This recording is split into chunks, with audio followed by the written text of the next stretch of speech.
जय श्री गणेश। स्वागत है आपका अपने YouTube चैनल संस्कृत धारा में, और मैं हूं MD शास्त्री। और जैसे रोज़ कहता हूं वैसे ही आज भी कि इस वैश्विक महामारी से अपने को जीतना है, उसके लिए स्वयं घर में रह करके स्वस्थ रहें और भीड़ भाड़ की जगह से बचते रहें। घर में रहो, स्वस्थ रहो। थोड़े दिनों की बात है, कोई भी दुख हो चाहे शत्रु हो, वो समय आने पर अपने आप ही हार जाता है। तो ईश्वर की भक्ति कीजिए, और ईश्वर की भक्ति के चलते हुए आज हमारे द्वितीय दिवस के दिन हमारा जो रामदेव जी की कथा चल रही थी, उसके अंदर दूसरा अध्याय चल रहा है, जिसके अंदर हम आज पढ़ेंगे कि किस प्रकार रणजी के पुत्र कितने थे, और रणजी के पुत्र में ही अजमल जी नाम के जो पुत्र थे उन्होंने क्या किया, उनका विवाह किसके साथ हुआ, कहाँ हुआ, तथा उन्हीं के छोटे भाई थे धनरूप जी, उनकी जो दो पुत्रियां थी सुगुणा और एक और पुत्री थी, उनके बारे में हम यहाँ पर जानेंगे। तो पूरी बात सुनने के लिए, पूरी बात ध्यान से समझने के लिए, पूरी कहानी देखने के लिए, तो आज का जो दूसरा अध्याय है वो आज हम देखेंगे कि किस प्रकार अजमल जी का विवाह हुआ और किस प्रकार सुगुणा जी का विवाह हुआ, और धनरूप जी ने क्या किया, किस प्रकार उन्होंने समाधि ली। इन सभी बातों के बारे में हम यहाँ पर गौर से और ध्यान से सुनेंगे। तो अब लॉकडाउन के माध्यम से मैं आपके साथ में भगवत चर्चा करना चाहता हूँ। श्रीमद ये रामदेव जी की कथा है जो है रुणेचे वाले की। तो सबसे पहले मैं कहना चाहूँगा, बोलिए गजानंद महाराज की जय हो। गुरुर ब्रह्मा गुरुर विष्णु गुरुर्देवो महेश्वर, गुरुर साक्षात् परब्रह्म तस्मै श्री गुरवे नमः। अखण्डमण्डलाकारं व्याप्तं येन चराचरं, तत्पदं दर्शितं येन तस्मै श्री गुरवे नमः। बोलिए गुरु भगवान की जय हो, रामदेव बाबा की जय हो। और इसी के साथ अपना जो कथा है उसको प्रारंभ करते हैं। तो देखते हैं कि फिर अजमल जी इत्यादि के जो परिवार है उनमें क्या हुआ, क्या घटना हुई, उस समय की जो बातें हैं उनको हम स्मरण करते हैं और रामदेव जी की कथा को ध्यान से स्मरण करेंगे। तो चलिए फिर आज दूसरा अध्याय शुरू करते हैं। क्या कहते हैं? कहते हैं कि जब हमने पहले अध्याय में पढ़ा था कि रणसी जी और जो हमारे खीवण जी थे उन्होंने अपनी वीरगति का और अपनी भक्ति का, अपने पीर होने का सबूत दिया। उसके बाद में हमने आज की जो बात कहते हैं उसके अंदर क्या कहता है, दूसरे अध्याय में कहता है कि सुनने में आता है कि कुछ सुनने में आया कि रणसी जी जो थे उनके 8 पुत्र थे। ठीक है, कितने पुत्र थे? 8 पुत्र थे। और 8 के 8 पुत्र जो नरेना नाम का गांव था उसमें रहते थे। अब कहते हैं कि 8 के 8 पुत्र बड़े ही प्रेम से रहते थे, लेकिन उस वक्त तक यवन शासन का जो चक्र था, जैसे अलाउद्दीन खिलजी, यवन शासन का कौन था? अलाउद्दीन खिलजी था, उसका समय आया हुआ था। और उस वक्त कहते हैं कि धार्मिक झगड़े बहुत ज्यादा बढ़ चुके थे, और इसीलिए अलाउद्दीन खिलजी अपने ही समाज की और अपने ही भगवान की, अपने ही समाज को ज्यादा विस्तार देने के लिए, अपने धर्म को ज्यादा विस्तार देने के लिए जगह जगह पर आक्रमण करते रहते थे। और इसी के चलते हुए जो लोग रणसी जी और खीवण जी से जिन्होंने अपने मुंह की खाई थी किसी टाइम में, तो वो लोग भी इनसे बड़े ही जलते थे और उनके अनुयायियों से, उनके भक्तों से बदला लेने के लिए उन्होंने अलाउद्दीन खिलजी को बहका दिया। और अलाउद्दीन खिलजी को बहकाने के बाद में अलाउद्दीन खिलजी के द्वारा और नरेना नामक जो गांव जिसमें रणसी जी के पुत्र अजमल जी इत्यादि रहते थे उनके ऊपर आक्रमण करवा दिया। और आक्रमण करवाते ही उस आक्रमण में रणसी जी के 8 पुत्रों में से 6 पुत्र जो अमर घाट जो कहलाता है वहां पर वीर गति को प्राप्त हो गए, और 2 जो पुत्र बचे जिनमें से एक अजमल जी थे और एक धनरूप जी जो थे, वो दोनों के दोनों वहां से भाग गए।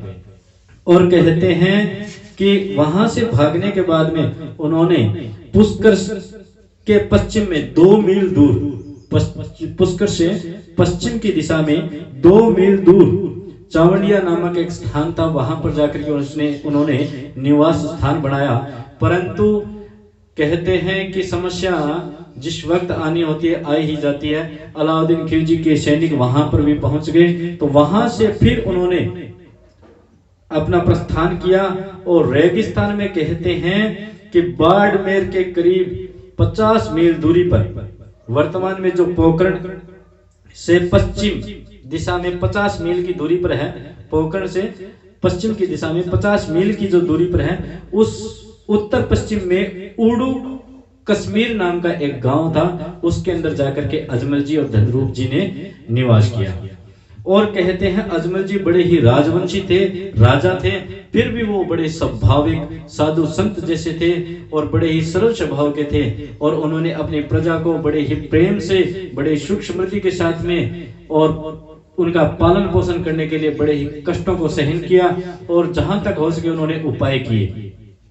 फिर कहते हैं उन्होंने अपने ही द्वारिका नाथ से, अपने द्वारिकाधीश से उन्होंने प्रार्थना हमेशा की, हे भगवान मेरी जो प्रजा है उसको कभी भी कष्ट ना हो और किसी प्रकार की समस्या ना हो, इस प्रकार की मैं आपसे प्रार्थना करता हूँ। बोलिए द्वारिकाधीश की जय हो।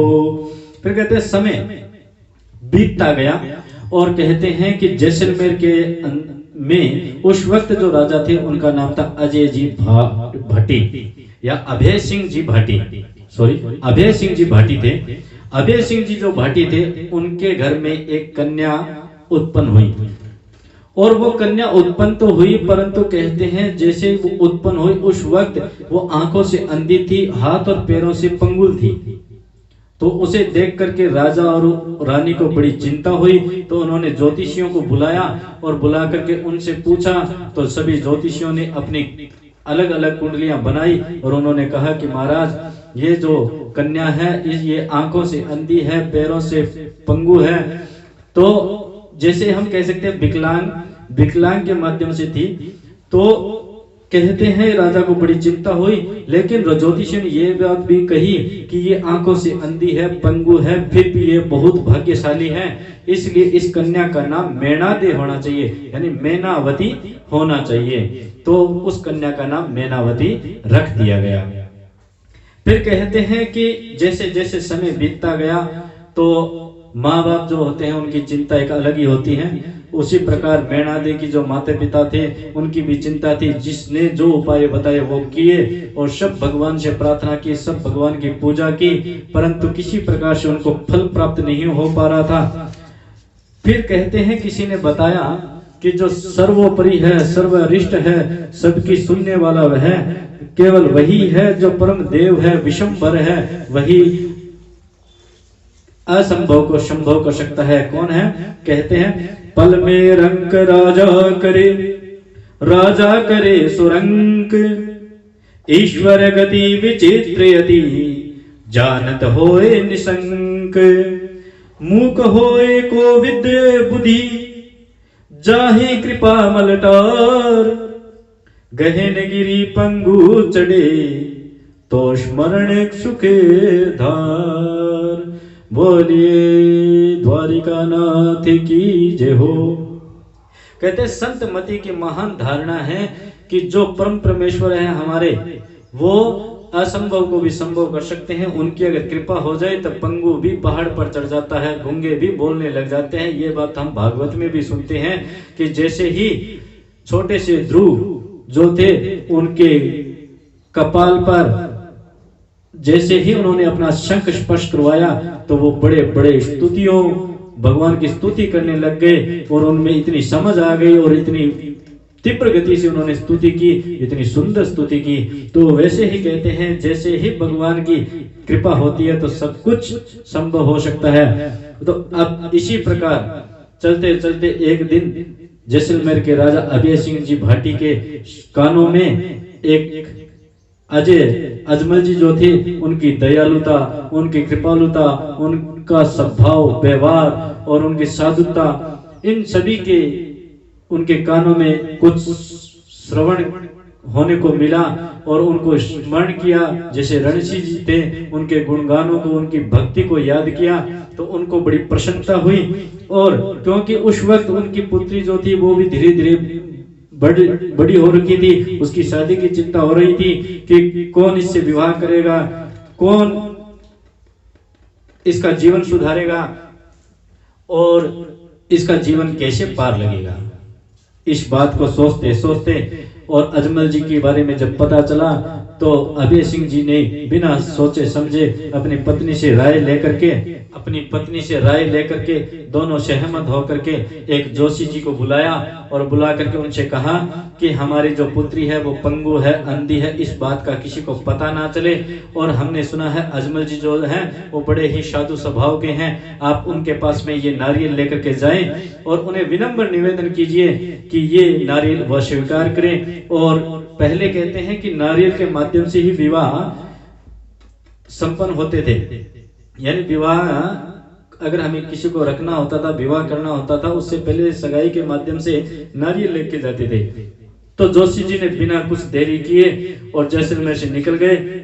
जैसे ही जाकर के उन्होंने उर्दू कश्मीर में देखा कि राजसभा सजी हुई थी और सिंहासन पर अजमल जी विराजमान थे और सभी लोग जोशी जी को देख करके, ब्राह्मण को देख करके खड़े हुए और उनका आदर सत्कार किया। और फिर उनको जलपान करवा करके पूछा गया कि हे ब्राह्मण देव, आप कैसे पधारे हैं। तो उन्होंने पूरा वृत्तांत बताते हुए कहा कि मैं जैसलमेर के अभय सिंह जी भाटी महाराज के यहाँ से आया हूँ ये नारियल लेकर के, और ये नारियल अजमल जी के लिए लेकर के आया हूँ। मैं विनती करता हूं कि आप इसे स्वीकार करें।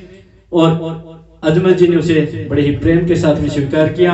और स्वीकार करने के बाद ब्राह्मण की पूजा होने लग गई और सभी को दान दक्षिणा देने प्रारंभ हो गए और बधाइयां बंटने लग गई, बड़े ही सुमंगल गीत गाने लगे। और करते करते एक ऐसा समय आया कि विक्रम संवत 1415 की वैशाख शुक्ल अक्षय तृतीया के अवसर के ऊपर धूमधाम से बारात को विदा किया गया। और बारात जैसलमेर पहुंची और वहां पर गुणगान करते हुए और महारानी जी ने अजमल जी की जो दूल्हा होता है उसकी सासू माँ ने आरती की, आरती करके फेरे पे बैठाया गया। और जैसे ही अजमल जी फेरे पर बैठे, मंडप में बैठे, तो सभी सखियों ने माता की गोद से मैणादे को उठा करके मंडप में बैठा दिया। और कहते हैं कि वेद जो ब्राह्मण थे उन्होंने वेद पढ़ना स्टार्ट कर दिया और वेद की ध्वनियां गूंजने लगी। धीरे धीरे पूजा पाठ होने लगे, कुल देवी देवता की पूजा करवाई। उसके बाद में जैसे ही जो कहते हैं हथलेवा का कार्य होता है, पानी ग्रहण संस्कार जो होता है, जैसे ही अजमल जी के हाथ में मैणादे का हाथ दे करके और हथलेवा करवाने लगे तो उन दोनों का हाथ एक दूसरे से स्पर्श होते ही मैणादे की जो चक्षु थी वो अचानक ज्योति उसकी प्रकट हो गई और वो जो पंगु थी वो एकदम सही हो गई। कहते हैं दीप्यमान और बड़ी सौंदर्य रूप के अंदर निखर गई। और जैसे ही ब्राह्मणों ने कहा कि फेरे लेने का समय हो गया, उस वक्त सखियों ने सोचा कि अब मैणादे को हमें ही फेरे दिलवाने होंगे, परंतु उनके सोचने से पहले ही मैणादे जी स्वयं खड़ी हो गई और साथ में मंडप पे उन्होंने फेरे लेने शुरू कर दिए। यह देख करके सभी के सभी आश्चर्यचकित हुए और बड़ी ही खुशी हुई। उन लोगों को बड़ी खुशी हुई कि आज भगवान श्री नारायण की कृपा हो गई कि जो कन्या अंधी थी, पंगु थी, आज वह एक सुंदर और देदीप्यमान सद्गुणी और एक कन्या के रूप में, लक्ष्मी स्वरूपा के रूप में आज स्वयं ऐसा लग रहा है कि भगवान श्री नारायण और लक्ष्मी माता के फेरे हो रहे हैं। और हम यही मानते हैं कि वर और वधू दोनों जो होते हैं वो भगवान श्री नारायण और लक्ष्मी का रूप होते हैं। तो बोलिए भगवान श्री नारायण भगवान की जय हो। कहते हैं उसके बाद में अभय सिंह जी ने अपना दान दक्षिणा देते हुए और पोकरण नाम जो स्थान था वहां का गढ़ और जमीन दोनों ही अजमल जी को दान में दे दिया। और उसके बाद में सब विदा हो गए और अपने ही राज्य में जाकर के अजमल जी कभी उड़ू में रहते थे, कभी पोखरण में रहते थे। इस प्रकार अपना जीवन व्यतीत करने लगे, अपनी प्रजा को बड़े सुंदर प्रकार से ही सुख समृद्धि ऐश्वर्य के माध्यम से ही जीवन व्यतीत करने लगे। और कहते हैं कि उसी समय आने पर धनरूप जी ने अपने बड़े भैया अजमल जी से बड़े विनम्रता से ही निवेदन किया कि हे भैया, मैं अब जीवित समाधि लेना चाहता हूं, आप मुझे आज्ञा दीजिए। परंतु अजमल जी ने इस बात की आज्ञा नहीं दी, तो उन्होंने धनरूप जी ने स्वयं एक साधु रूप बना करके और तीर्थाटन को निकल गए। और जाते जाते घूमते घूमते एक दिन ऐसा आया कि जो मेवाड़ में एक स्थान बताते हैं, मंडी मियाला नामक गांव में उन्होंने जीवित समाधि ले ली और अंतर ध्यान हो गए। उसके बाद में धनरूप जी की 2 पुत्रियां थी, लाछा और सुगुणा नाम की जो 2 पुत्रियां थी, उनका भी लालन पालन अजमल जी और मेणादे माता ने मिलकर के एक माता और पिता के रूप में उनका पालन किया। और समय आने पर उनका बड़े ही सुंदर प्रकार से और सुख समृद्धि के माध्यम से उनका विवाह कर दिया। और अब दोनों पति और पत्नी अजमल जी और मेणादे दोनों ही बड़े सुख पूर्वक अपनी प्रजा को संभालते हैं और साथ में भगवान श्री नारायण की भक्ति में लीन रहते हैं। और कहते हैं इसी प्रकार वो दिन रात भगवान श्री नारायण द्वारिका नाथ से प्रार्थना करते हैं, हमारी प्रजा को किसी प्रकार का दुख नहीं होना चाहिए, हमारी प्रजा में किसी प्रकार का संकट नहीं होना चाहिए। हे परमपिता परमेश्वर, सच्चिदानंद रूपाय विश्वोत्पत्त्यादि हेतवे तापत्रय विनाशाय श्री कृष्णाय वयं नमः। ऐसा कहते ही मैं अपनी वाणी को विराम देता हूं। तो आपको ये कैसी कथा लगी उसके बारे में मुझे जरूर कमेंट करके बताना। और भगवान श्री रामदेव जी महाराज का आगे वाले अध्याय के अंदर देखेंगे कि अवतरण होता है या फिर उससे आगे वाले में अवतरण होता है। तो हम इसी प्रकार निरंतर चलते रहेंगे। तो आज हमें पता चला कि किस प्रकार अजमल जी का विवाह अजमेर के अभय सिंह जी की पुत्री सुपुत्री मेणादे के साथ में हुआ और किस प्रकार भगवान की कृपा हुई मेणादे के ऊपर, और जिससे वो पंगु होते हुए, अंधी होते हुए भी एक सुंदर ओशु कन्या के रूप में दिखाई देने लग गई। और कहते हैं उसके बाद में उनकी भक्ति बड़े ही चरम की ओर बढ़ी और समय आने पर उनको पुत्र की भी प्राप्ति होती है। वो कैसे होती है उसके बारे में हम आगे वाले अध्याय में सुनेंगे। तो आप अपने इस चैनल को लाइक, शेयर और कमेंट जरूर करते रहिए और मुझे बताते रहिए कि आपको ये कथा कैसी लग रही है। फिर मिलेंगे आगे वाले वीडियो में, तब तक के लिए जय श्री गणेश, राधे राधे, बोलिए रामदेव भगवान की जय हो।